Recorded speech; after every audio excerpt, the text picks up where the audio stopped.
15મી August નિમિત્તે વડોદરા શહેરના Bharatiya Janata party યુવા મોરચા દ્વારા આયોજિત મશાલ રેલીની માંડવી ખાતે પ્રદર્શન લોકાર્પણ 15મી ઓગસ્ટ નિમિત્તે વડોદરા શહેરના યુવા મોરચા દ્વારા દર વર્ષની જેમ આ વર્ષે પણ પૂર્વ સંધ્યાએ મશાલ રેલીનું આયોજન કરાયું। આજે માંડવી ગેટ ખાતે વિભાજન વિભીષિકા પ્રદર્શનનું લોકાર્પણ કરાયું, જેમાં યુવા મોરચા દ્વારા મશાલ રેલી માંડવી ખાતેથી કાઢવામાં આવી હતી, જેમાં પૂર્વ નાયબ મુખ્યમંત્રી નીતિનભાઈ પટેલ ઉપસ્થિત રહ્યા હતા અને માંડવી અને મેલડીમાં દર્શન કર્યા હતા। બાદમાં વિભાજન વિભીષિકા પ્રદર્શનનું લોકાર્પણ કરાયું હતું। તેમાં ધારાસભ્ય શ્રી બાલુભાઈ શુક્લા તેમજ કેયુરભાઈ રોકડિયા અને વિજય શાહ પ્રમુખ સહિતના ભાજપના હોદ્દેદારો રેલીમાં જોડાયા હતા।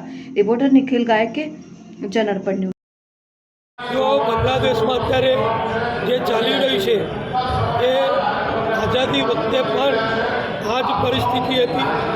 એ વખતનું પૂર્વ બંગાળ, પૂર્વ પાકિસ્તાન, એમાંથી લાખો હિન્દુઓને આઝાદી પછી તરત જ અહીંયા ભારતમાં આવવું પડ્યું અને મેં કીધું એમ લાખો કરોડો રૂપિયાની મિલકત બધી છોડીને આવવી પડી, જમીન જાયદાદ બધું છોડવું પડ્યું।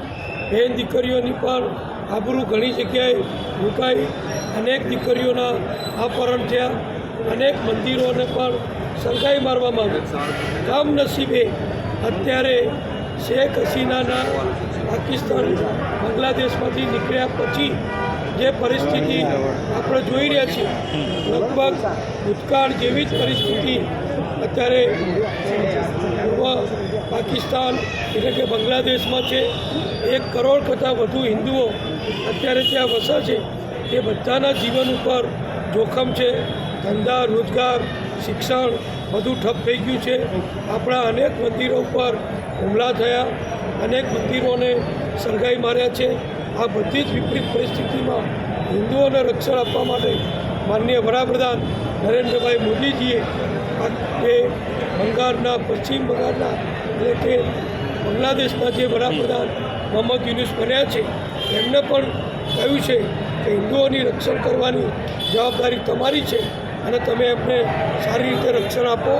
આ રીતે ભારત સરકારે બહુ કડકાઈથી ભારતના હિન્દુઓ માટે, દુનિયાના હિન્દુઓ માટે, બાંગ્લાદેશના હિન્દુઓ માટે લાગણી પ્રદર્શિત કરી છે।